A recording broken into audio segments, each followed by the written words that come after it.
how do we do something else?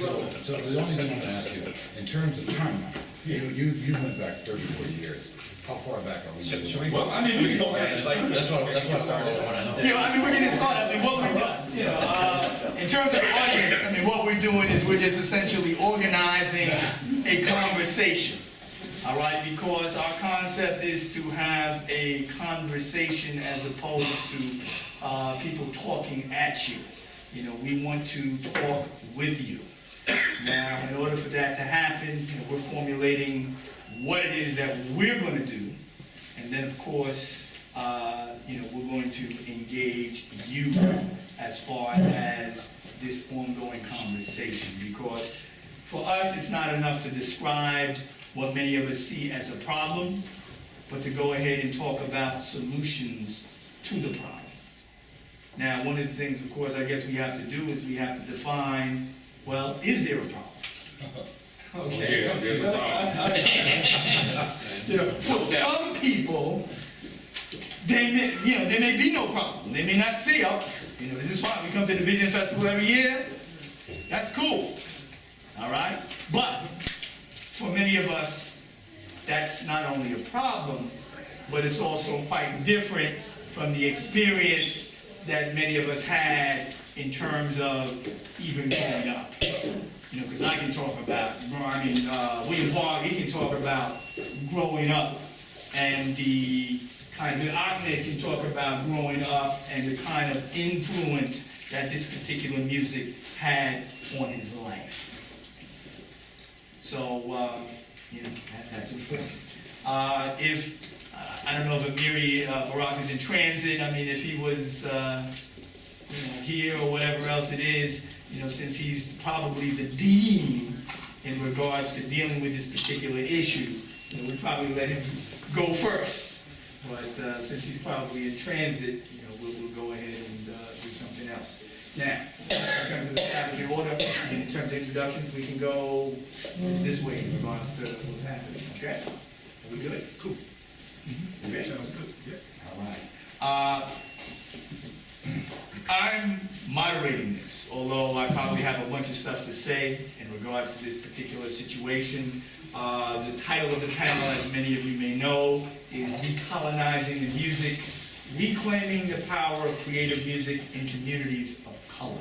First thing we're going to do is just in terms of introductions, so that everyone knows who is here, and to an extent, basically what they do. My name is Basir Mchawi. I am the chair of the International African Arts Festival. I am an educator, a communicator, a parent. It is Father's Day, so all the fathers, happy Father's Day. Some of my children may be calling me up. I have my phone on vibrate, so it will not actually interrupt anything that we do.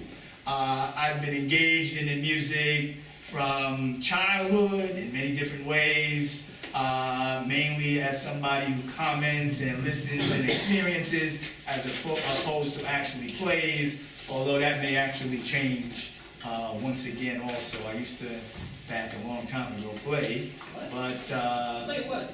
a couple of things. Play drums, but let's see, that's not important right now. I'm the moderator. Although, as I said, I have stuff to say, and I need to tell you that people have been calling me because they have stuff to say, and some people can't even make it here. But that's who I am, my role. William, you want to kind of introduce yourself briefly?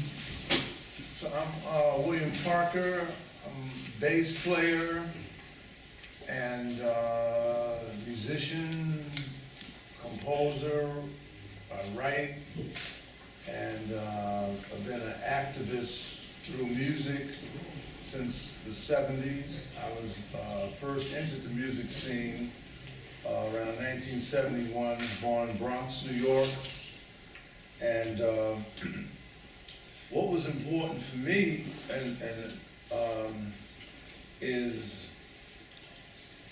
and what got me into the music was, and actually this reflects on a lot of people around who listen to music, was listening to John Coltrane and particularly his record, Love Supreme. And because I first listened to music they call avant-garde or new music, I liked the music because it was different and it was stimulating. But when you listen to a Love Supreme, it wasn't the listening that got me, it was the liner notes that got me. And when Coltrane said, was talking about, you know, he had a spiritual awakening, and that now he wanted to devote his life and his music to the uplift of the human spirit, to bring them closer to the Creator and themselves. So that really got me interested in music, and I thought, well, I can make a contribution to this. So I decided to take up and play the bass and make and I thought that I could do this because that was a reason to play music. That was the aesthetic, that you play music to bring a message to people, to uplift people, to enlighten people, and that was good. And that changed my life, and the music began to change my life. I began coming down from the Bronx, where we had the Third World Cultural Center in the Bronx on 67th Street and off of Park Avenue, Ben Caldwell. I had a big band up there called the Amiri Orchestra, had 30 pieces. And then I began to come down. We also played at the Salt and Pepper, which is 167th Street, and the Sugar and Spice. You go to the Sugar and Spice, the guy said, he asked for a gig, he said, you can play 2 sets, 3 sets, or 4 sets, as long as you want, but I can't pay you anything. But at that time, you know, we had the fever. And when you have the fever, you're not thinking about money at all. You're thinking about the fever, because one thing, you have to develop the music. You have to play music to get one with your instrument, to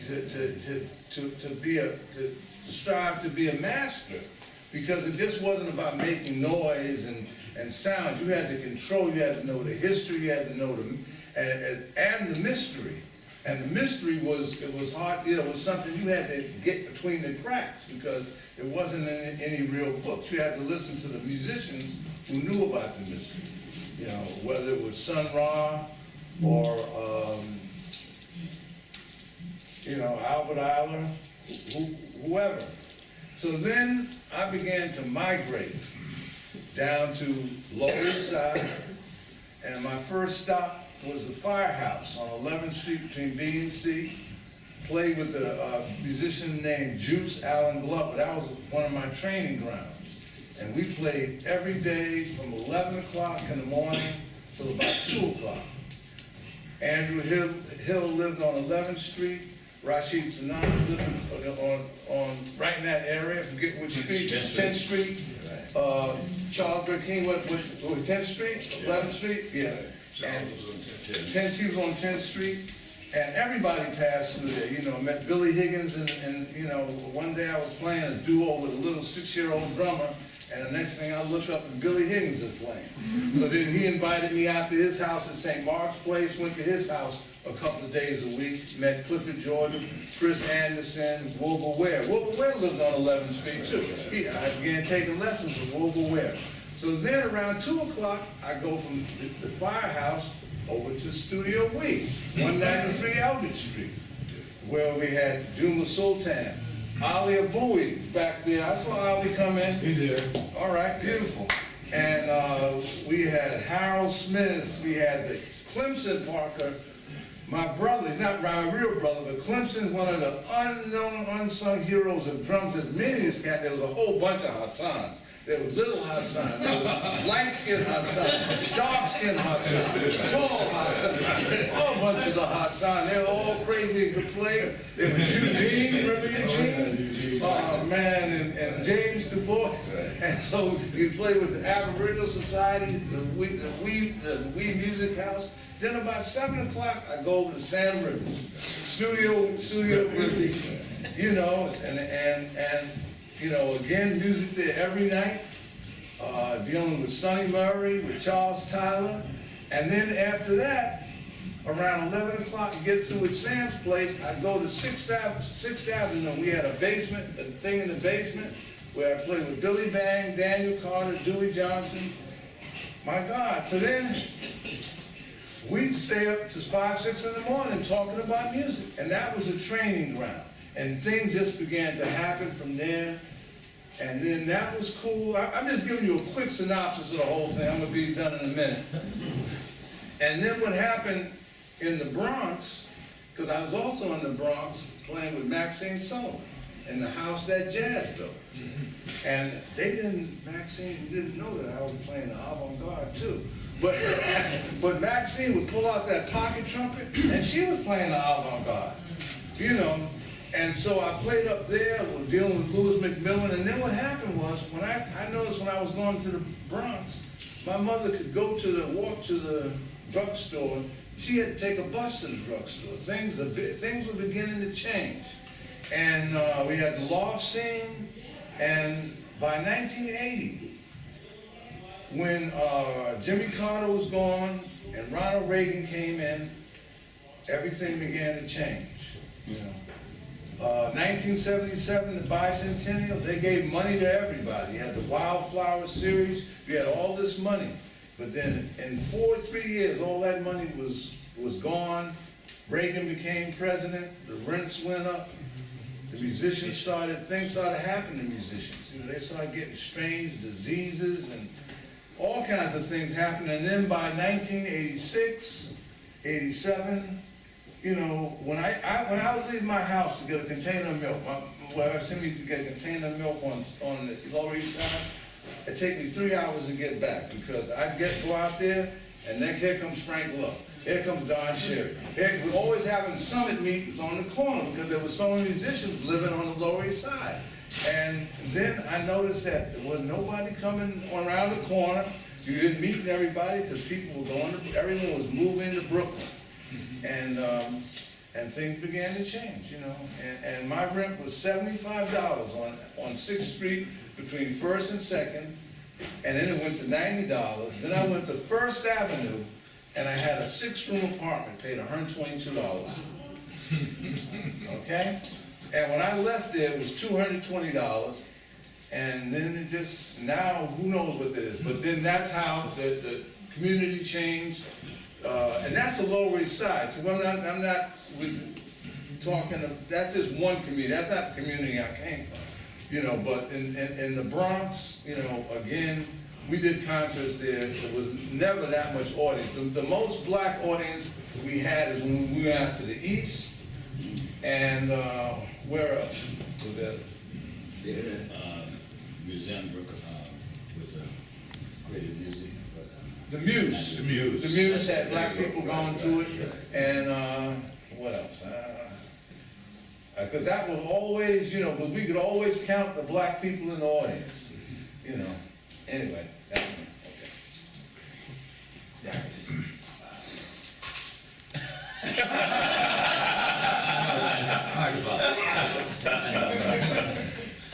My name is Darius Jones. I am an alto saxophonist, composer, producer, storyteller. I'm one half of the collaboration that's creating the Managed Boy epic, my own mythology, my own language, my own world.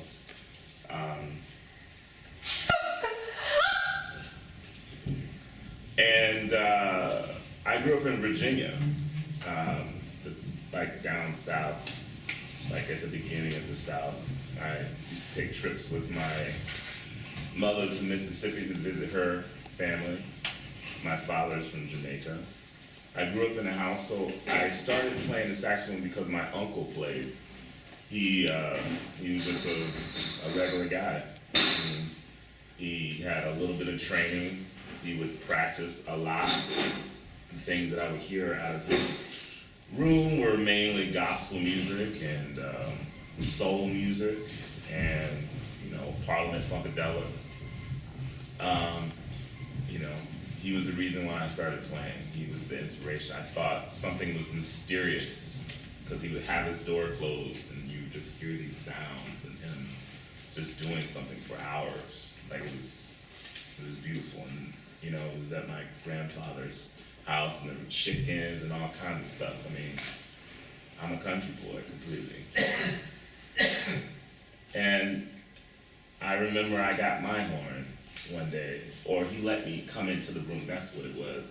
He let me actually come into the room, and he was like, "You interested in this?" And I was like, "Yes, I want to be like you."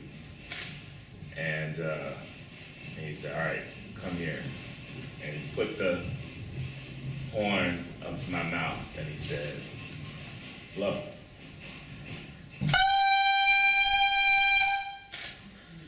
I blew, and I got a sound.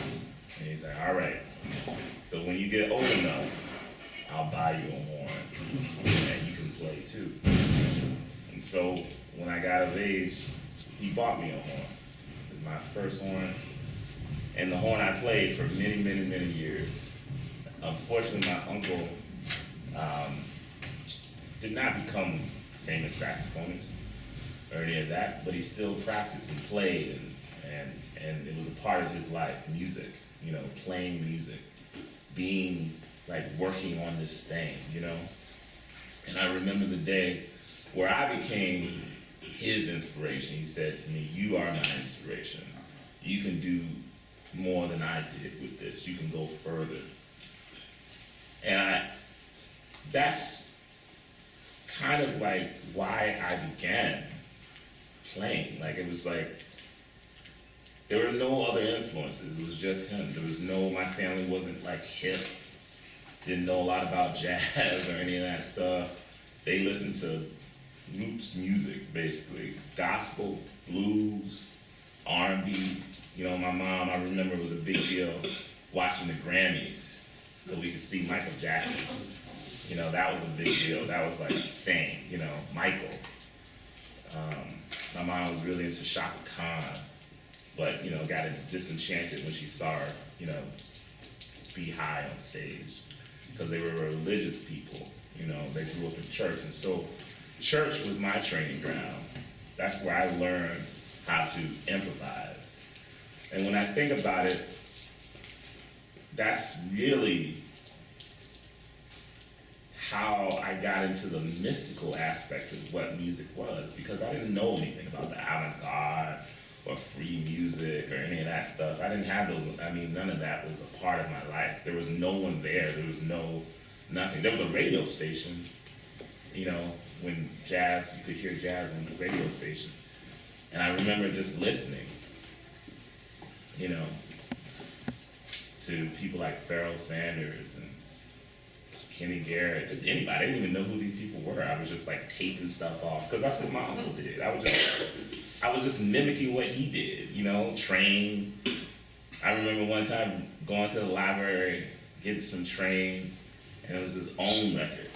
And I came home, and I put the own record on. And my sister's bedroom was like right next to my bedroom. And just think about this for a second. We're a religious family. I put on OM. My sister came running in. What you listening to? What is this? And I was scared too. I was like, oh my God. Like, I'm listening to this music. Oh my God, this jazz music is scaring me. It's like, and I felt so ashamed. I went back to the library and I took it back. I was like, God, I can't listen to that. You know, it's the devil's music. You know, but you know, I was at one point I wanted to be respected. I wanted to be a respectable jazz person. But, you know, my first record that my mom bought me was Count Basie, and she said, I don't know anything about this music, but he has a suit on and he looks respectable. And I was like, okay, you know, and I listened to it. I enjoyed it. It was nice. You know, but what happened was I kept going further into spirituality and also my instrument. And what started to happen was I started hearing other things, started checking out other things, became more educated, you know, listened a lot. The teacher that changed my life, his name was Howard Curtis, and he said, listen. That was his instruction to me, listen.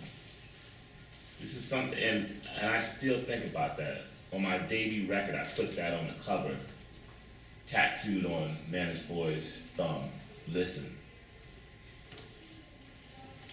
We gotta listen. If you truly are listening, you will understand the beauty of, man, your partner, like that bum on the street. Like, you will hear so much in chaos, in simplicity, in one note. You know, like, listening is the key to all of this, because there's mystery in that. One of the reasons why I want to create my own written language is to have something that forces you to listen. Because the thing is, communication is flawed. These words that we use are flawed. We're actually not communicating anything. We're just fumbling a lot of times. But I feel like as a musician, we have the ability to create something through sound that actually communicates and actually helps people to understand what we're truly trying to say. Because sometimes we don't have the words.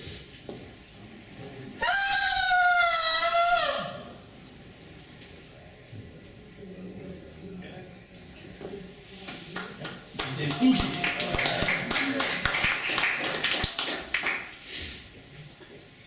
Today is a very interesting day. First and foremost, I want to point out I'm a writer, I'm an artist, I'm a musician, and it's a beautiful thing to hear everyone's stories. So I want to pull you guys a little bit into my story from the viewpoint of science and the arts. Now, I know everybody has been talking about spirituality, but some of the issues that this panel sort of pointed to is about decolonizing. And for the 21st century, what's really, I think, amazing for me as an artist is we're seeing a tremendous realignment of geopolitics, of technology, of what it means to be human on this planet, and above all, how the notion of America as a nation state is radically changing in conjunction with places like China, with places like Brazil, Russia, India, you name it. So much of the last several centuries was conditioned by colonialism and the inscription of race and class and social hierarchy. All of that stuff is radically being revised right now. We have a mixed race president who's enforcing laws that could easily have been written by Bush or McCain. We have, Edward Snowden leak right now, the NSA listening to every digital media that anyone's using on the planet. We have genetic engineering as a basic way of making crops. Monsanto company, corporations, you name it. So as an artist, that blows my mind. And as someone who's very concerned with music, not as music, but as information. So when I'm hearing my fellow panelists talk about spirituality, I love to think about music as a tool for not just spirituality, but raising awareness about the world around us. So I'm going to start you guys with some of my current material and then go backwards instead of just kind of a little bit of play on temporality. So I'm going to trust the audience. I want to do a fun little project for you guys. And I'm going to pass out a book I just wrote. And if you can take a quick glance at it and pass it to the next person. I think stories matter. There you go. There you go. And I'll just skip the go, pass it back. Don't trust me. Someone said don't trust me, all right? But I'm going to trust you. So, the book is written in Antarctica. And I took the studio down to several of the main ice fields, and it was probably about the sound of ice. And as a composer, I was really interested in climate change because it's something that's pan-humanist. I think a lot of the 20th century's major problems came from this idea of over-specialization of how people thought about race, or how they thought about class, how they thought about what they could be in the society. And if you look at most of the major revolutions that happened in the 20th century, everything was usually at certain critical thresholds. The Russian Revolution after World War I, because people came back with disastrous conditions. If you look at what happened in the 1960s with the Cultural Revolution in China, or if you look at the Cultural Revolution in 1968 France or the US, those are critical moments. So when we're looking at decolonizing, we always have to understand the information underlying that. So let me give you an example of our modern economy and the role that artists are kind of playing in that. I just was reading some statistics from the Department of Labor because I was interested in some projects about that. Something like 65% of kids going to school now are going to be facing an economy of jobs that don't even exist yet. You know, of jobs that could not even possibly exist without technology. And that, you know, if you think of somebody studying in high school, what we were doing, what we were facing in the ancient 20th century, in the rearview mirror, the idea of stability, of having a consistent platform for progress or thinking about interrogating your social conditions and context, that's all going to be turbulence. So I'd say the next 20, 30 years as technology really makes people reimagine their role and relationship to society, music is going to be probably one of the more key components to that. So currently I'm artist in residence at the Metropolitan Museum, and the idea is as a composer is to remix the museum. So I'm looking at their archive, and I've been doing a series of happenings and events. We've had great crowds coming out. The idea is a composer looking at art in the same tradition as, for example, the Russian composer Mussorgsky did this piece, portraits at, or pictures at an exhibition, or John Cage, who did a series of projects about art and music with people like Robert Rauschenberg or Jasper Johns. So that's my current project. The book was written in Antarctica based on one of my favorite scientists, is Johannes Kepler. And I love giving stories because I think stories matter and they help people ground some of the experiences that they have. So in 1611, a scientist named Johannes Kepler is on his way home and a snowflake lands on his sleeve. And so he was stunned by the geometry that he saw in nature. And he went home and wrote an essay called 6 Sides of a Snowflake. And it's considered to be one of the first mathematical treatises looking at pattern recognition in nature. So I transformed that into a group of compositions, and we had that play at the Metropolitan Museum. I took the equations he wrote about ice, which you have the book. And in the book, by the way, it's different sections.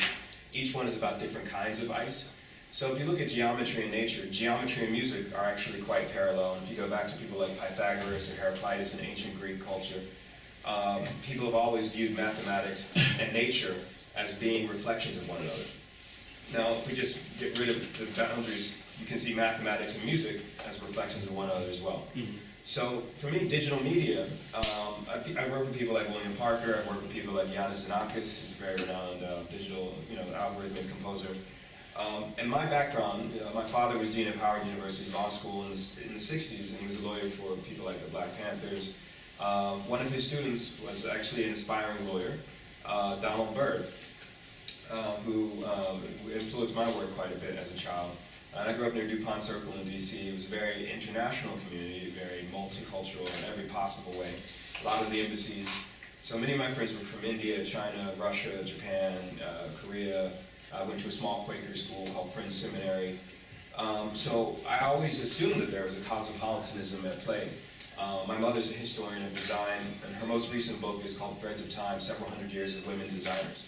So our conversations as a family were not about music. In fact, I never had a plan on being a musician whatsoever. I went to Bowdoin College in Maine and did 2 degrees, 1 degree in philosophy, the other degree in French literature, and was planning on going straight to the Foreign Service to be a diplomat. And then the Iraq War happened. So I was like, there's no way.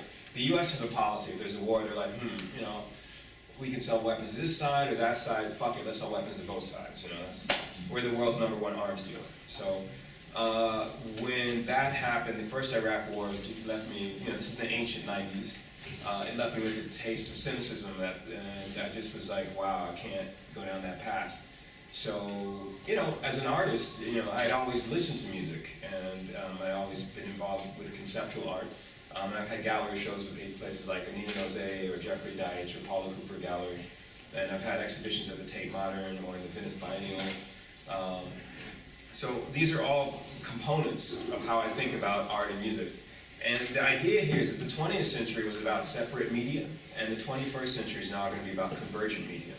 So I think when we're talking about decolonizing music, we really have to think about operating systems. We have to think about new ways of tuning systems. We have to think about what's a kid in China who's growing up in a culture behind the Great Wall of surveillance that they have. How would they hear a jazz song? Or if you're in Brazil and you're going to Carnival and listening to the music of Gilberto Gil, what does that have to do with hip-hop from downtown New York? These are questions that global culture is going to be answering whether or not America is around or not. And I think that sometimes our American view of race is a little too limited, a little too narrow-banded.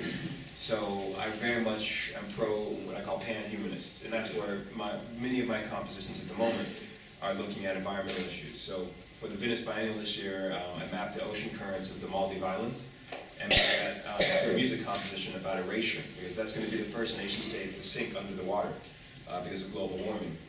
So while, you know, these are all things that I hope we can touch on about pan-humanism, about ways of thinking about moving beyond the frame of 20th century ideas of race, and the way decolonizing, you have to really think it's about power, it's about nation states, it's about questioning the context that we find ourselves in. So I'm really intrigued by the fact that Edward Snowden, as an NSA whistleblower, fled to China. That's something I'm going to talk about a little later. But I'm very interested in geopolitics and music, so yeah, hopefully, you know. There's a box. Well, how do you do?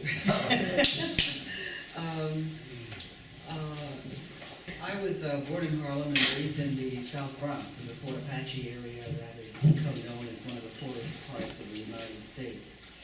And my life has included music all the way. And used to take music lessons from my uncle, James Ingram Fox, who was a composer, writing operas, concertos, symphonies. My brother and I used to go to music lessons to where he was in Harlem, 158th Street in St. Nicholas.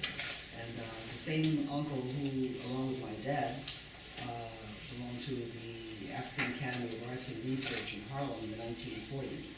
And there was a man from Sierra Leone named Asidade Kafora, who was teaching African dance and culture and holding concerts at that time. And both my dad and uncle were part of that group. Many people don't even know about that kind of history that was going on in Harlem at that time, or the specifics. Eleanor Roosevelt was a part of the board of directors, a huge board of directors. They gave huge concerts at Carnegie Hall and so on. And I remember those were the days when car fare was 5 cents. Trolley cars were running through the city. And my brother and I used to walk to music lessons because we didn't want to have me get sick on the trolley cars anymore, and it just took time.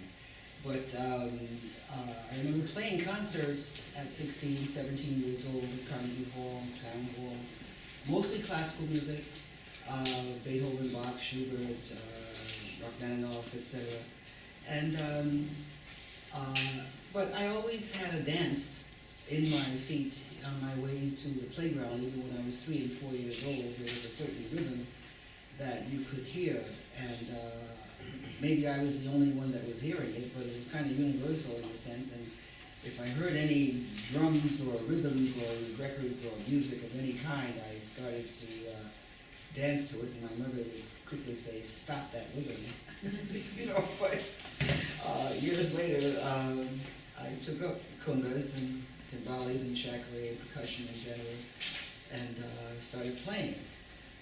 Now this is in between fighting for African American Studies program, teaching at Cal State Northridge in Los Angeles, where they were fighting for Black Studies programs, Chicano Studies programs, Mexican American Studies programs, same thing.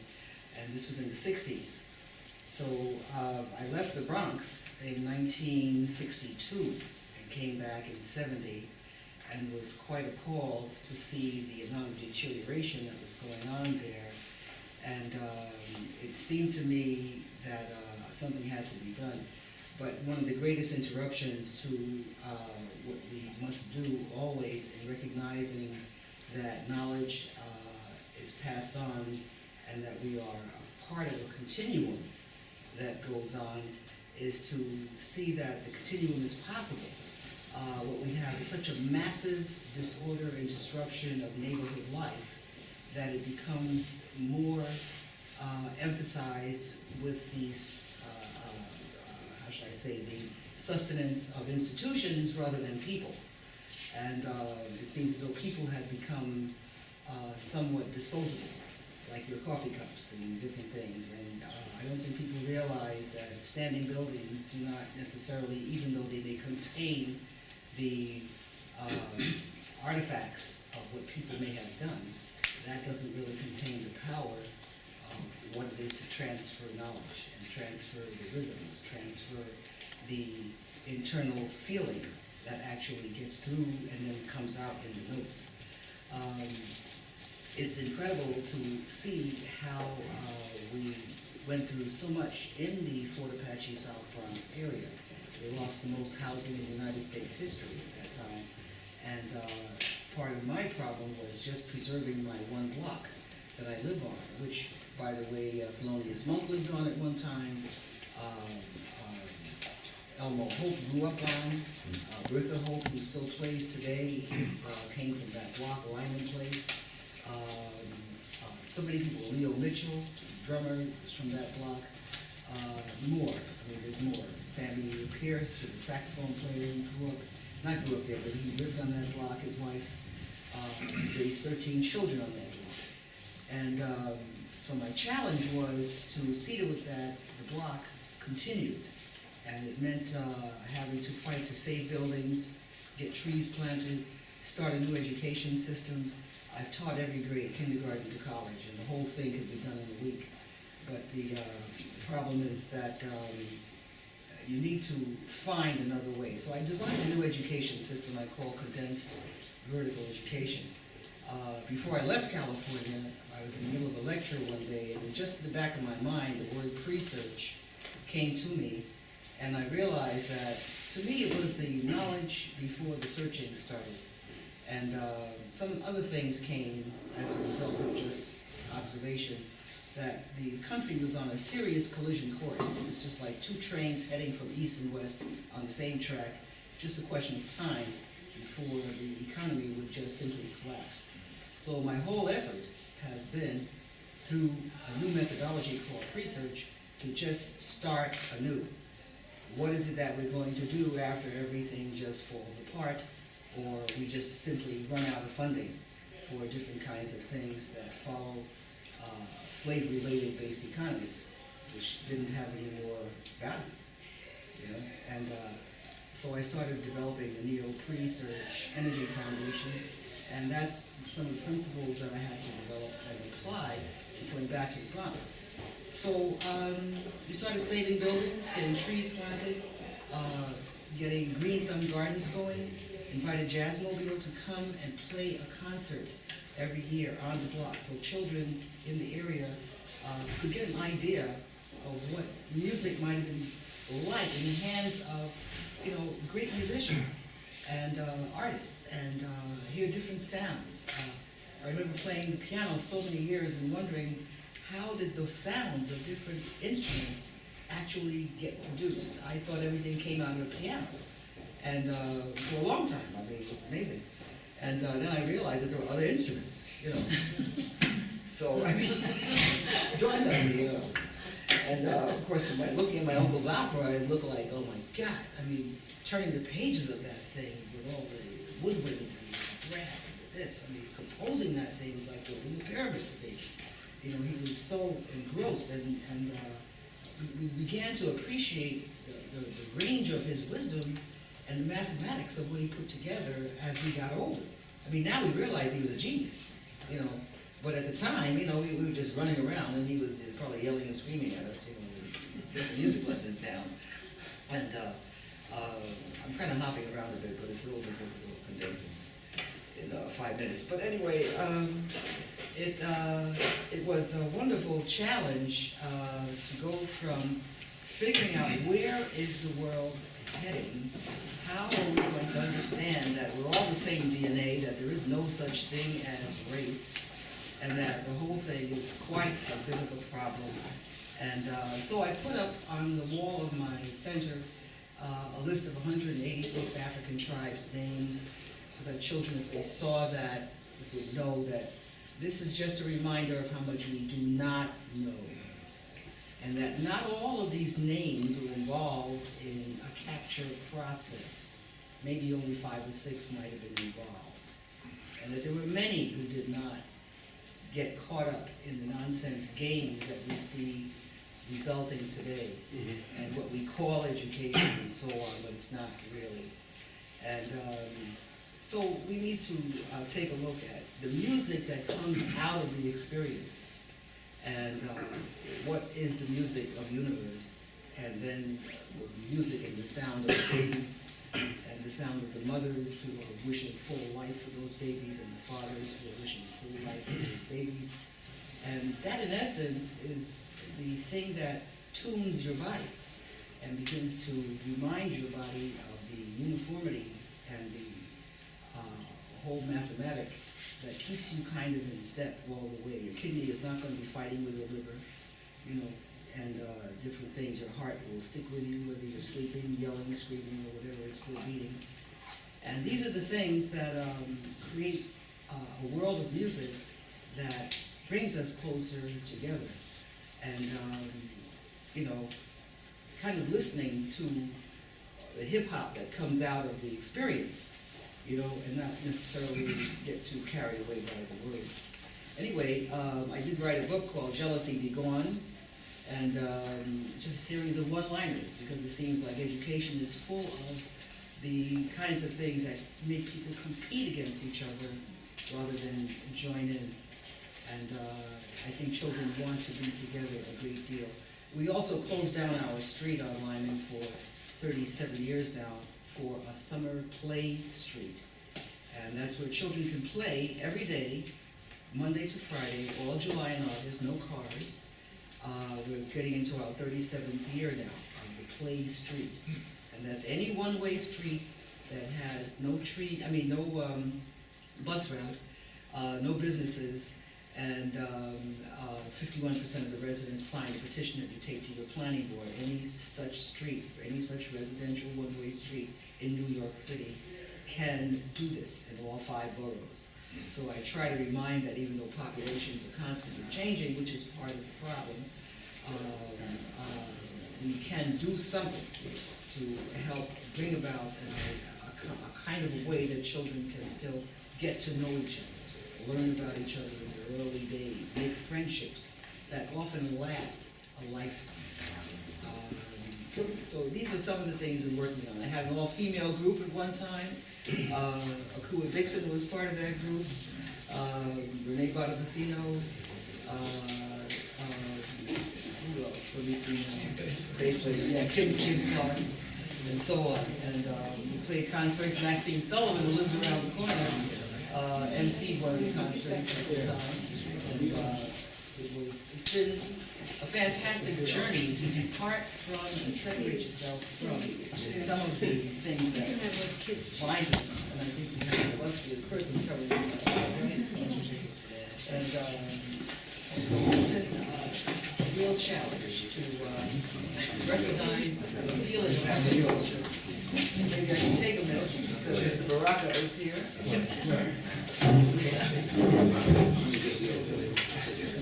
Anyway, I'm also teaching children, besides the taking a look at the natives of African tribes. There should be 1,000 names on that list, minimum. So it's the first thing that I have on my wall. But I'm also teaching them counting in Russian, Zulu, Arabic, French, German, Japanese, Spanish, Chinese, Korean, Hebrew, and Urdu. We have over 20 languages spoken in the city of New York. And the children pick up the music of everyone's culture every day. So they're brilliant, absolutely brilliant. School today is probably more bored and causes group separation, it seems to me. So a lot of this is pertinent to maybe what we will be discussing later. And I'm sure much more will be coming out as far as some of these aspects of how I've been exposed to maybe 6 different New Yorks. My life has changed that frequently. Whole new peoples have come and gone. But it's been a very interesting experience. And I play with Aboriginal Music Society, Orton Coleman, Don Cherry, Archie Shep, different groups all through. At Studio We were working hard to get out the typing stuff. You know, some of the, some of that, but I won't take much more time because they've got 2 more people to go, 3 more now. By the way, there's one last book out there, so please pass it back. I sold it all. Ahmed. My name is Ahmed Abdullah. I'm a trumpeter, educator, man leader, other things, but we'll talk about those as we go on. One of the things I want to say is in regards to the topic, decolonizing the music and reclaiming the music in communities of color, which I think is a very important topic to discuss, is that we work for years as individuals developing our own sound, listening hours and hours to try to develop a concept and approach to music. And then we understand that we're in this social structure that really requires us to work collectively to really be able to impact the structure in any kind of way.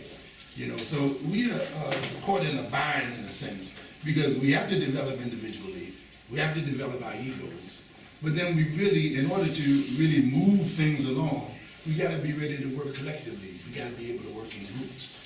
That's a real difficult thing for many people to do, because the ego is very strong. It's gotta be, because how else can we play this music if we don't have strong egos, you know? But then again, we have to deal with the spirit of who we are. And we have to deal with the historical information that we've gotten that allows us to understand that this music never moved along if there wasn't a collective effort involved. We go back to 1950s and talk about what people call one of the greatest records ever made, Jazz at Massey Hall.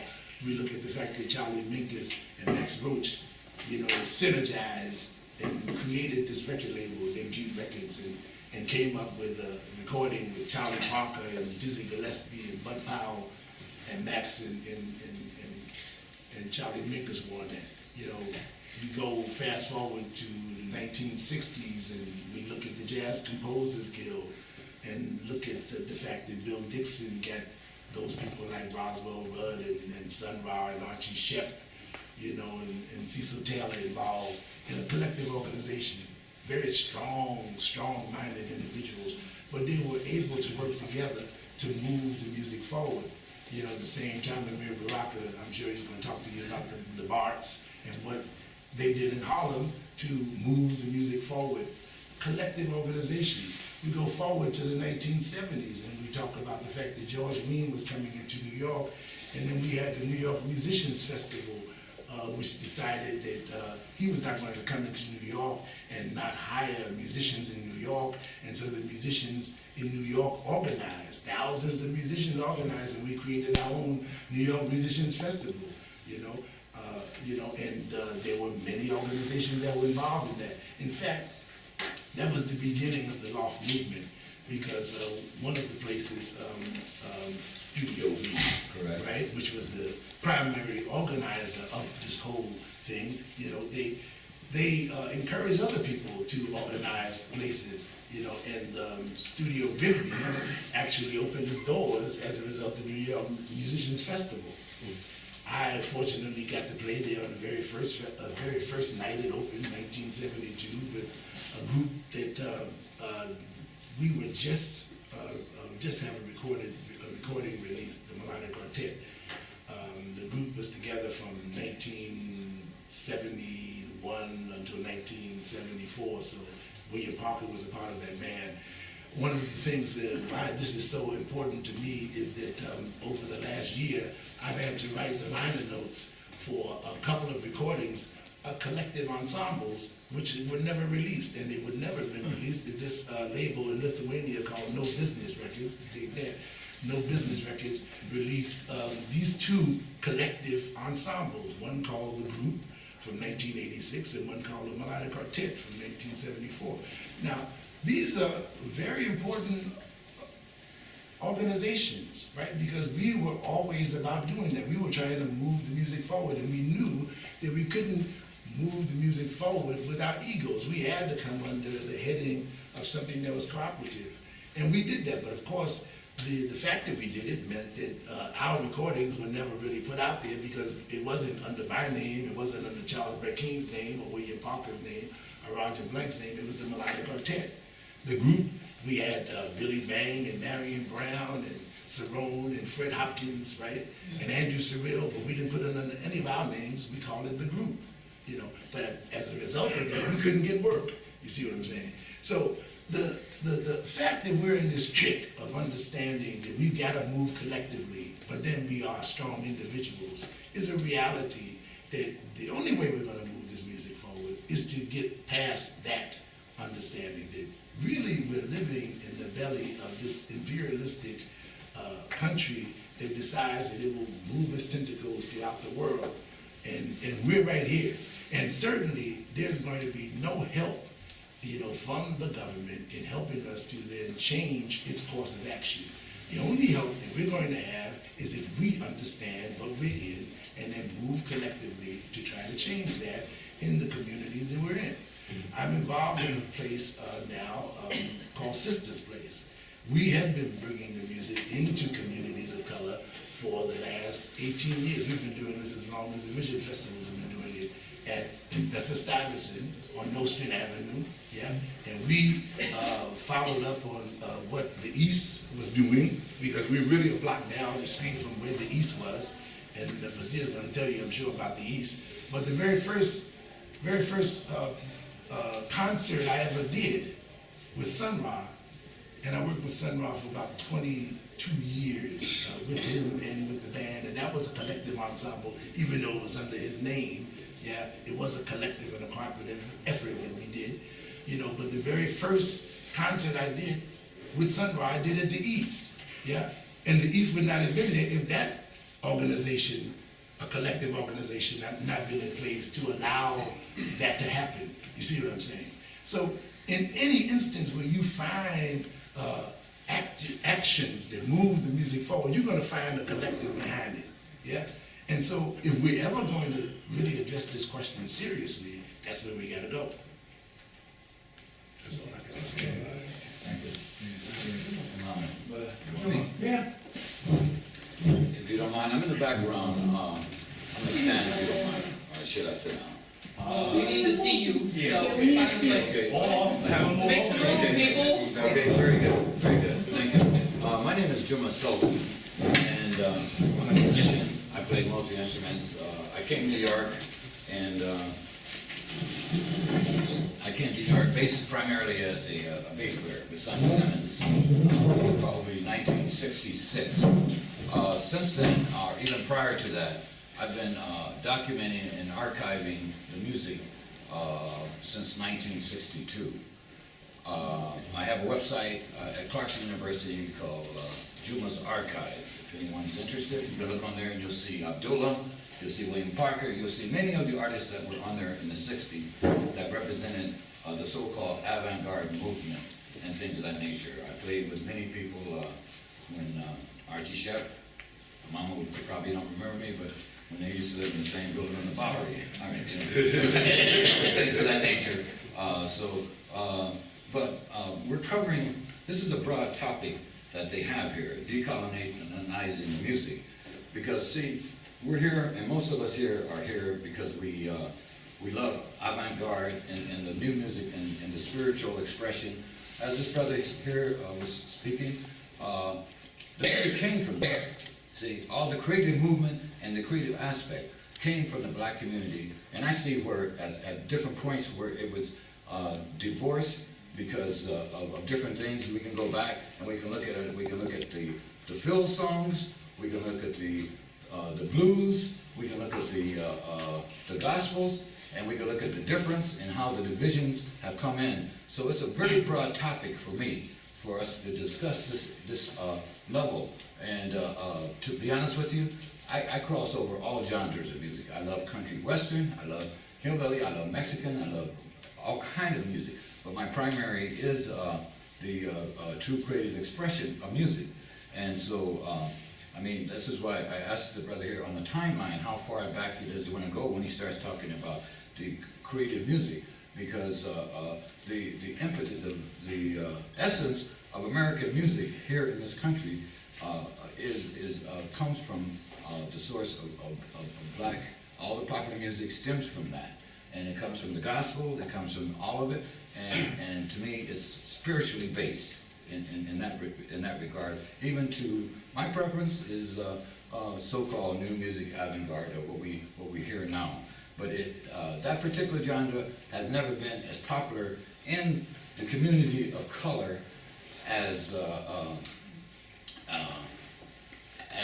gospel music, as R&B, and things of that nature. So when we start talking about decolonization, we got to go back to where, when I was coming along, it was called race music. You couldn't buy the music that my family listened to except in the barber shop and things of that nature, you know. And even from, that was called, we call it rhythm and blues. They called it race music. You know, even Lead Belly, Sun House, all those guys. You couldn't even buy that in white stores. I mean, in you know, the record stores. So I would just, everybody here has very valid points in reference to that. Brother Abdullah here, he mentioned the New York Musicians Jazz Festival. Well, there were so many places. There was University of the Streets. That's where Bill Dixon was. There were so many areas that points of history that they want to be washed under the rug. People don't understand that it just didn't happen in New York. It was nationwide. It was happening in Chicago. It was happening in California. It was happening in St. Louis prior to the so-called loft and avant-garde movement. That things were happening and people were looking to share the culture and pass it on like we were doing. Just like young brothers, I knew William when he was a kid, you know, and when he was traveling around from the various things that he described. And all through the so-called jazz tradition, it's always been up to a certain point that the only way you got it was to be there and do it. You know, you could study and practice and do all this stuff that we used to do because we used to play crazy in those days, you know. We used to play around the clock. So I would just like to not take time from the brother Mama Baraka, but I'd like to read, in 1972,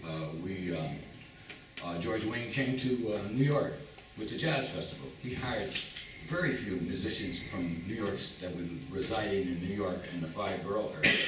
And we did organize. There was thousands of us. And what we did, we organized a festival, 9 days of music, 24 hours around the clock. And the next year he came to New York. He had his 20th anniversary of the Newport. And there, Milford Graves, I wish he was here today, but many of us that were part of the organization.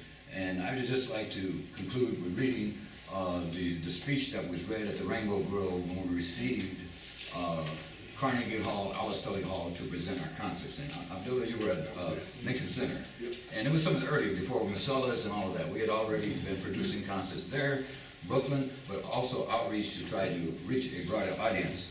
But so, in terms of decolonizing and reclaiming, I just want to mention that the systems in the corporation, it was a systemic destruction of the music. They bought off Stax. R&B was great, you know. I mean, there were early records that were not avant-garde, where people were endeavoring to reclaim their own control of their music. But the establishment came in and bought them out. You know, basically all the Motown, everybody, they are owned by various corporations. So what we were trying to do, we mentioned John Coltrane, he was starting his own label. You got Mingus, everybody were about self-determination. And, you know, during those times, and unfortunately, I just want to tell you, since then, the 40-some years that I've lived, since then, all I've seen was regression. We are still going backwards. So here we got to sit down and all of us here, we have creative ideas. We got to figure out how do we move forward? Because the institutions that exist will not teach us how to overcome themselves. Do you understand? They never have. The oppressor will never teach you how to raise up on your own and do for yourself. You'll never get that. But as she was saying, research, we have it. We've been here.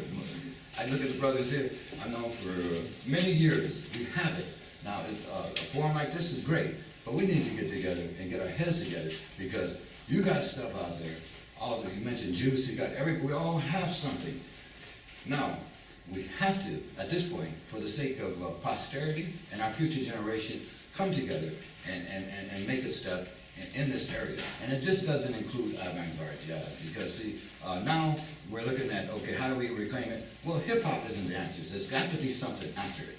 That's the most popular communication form across the world at this time. And we are communicators, you know, whether we have words or whether we just have our sound, you know. And so I would just like to conclude and read to you the speech. And I say I go backwards because this is a documentation from February 6, 1973. And it states, since the emergence of jazz music formed from native African culture and subsequent jazz variations of spirituals, gospel, swing, avant-garde, etc., the black musician, composer, and writer have been the victim of paternalistic system of exploitation that is unequal in human debasement and neglect. The creative talent and genius of the black musician have been used and abused as a foundation for massive empires of wealth for all hierarchy involved, except the black musician. Black musicians have no voice in their destiny. They are expected to blow away their keys and their strings and create and originate, but to shut up at the point and leave their futures to the hierarchy. These plans generally include the shabbiest of accommodation, the sub-minimum pay, lack of concern and protection, and in the most vicious and racially prejudiced environments, and no voice as to where they will perform. Back then when we were a collective, we felt powerful. We said, this is a new era for the black man. The hierarchy had served notice that the black man is a black man first and a black musician second. The New York musician appreciate the financial assistance that the Newport Festival was offering us, but at the same time, we plan all summer festivals beginning in June. And and at the end it just says, I want to make it clear that we're just not a festival organization. We were holding free musical classes and workshops and then given, just continual education. Now, since that time in 1970-something, all I've seen is regression, and I haven't seen any progress. So I would just like to conclude with that. Thank you very much.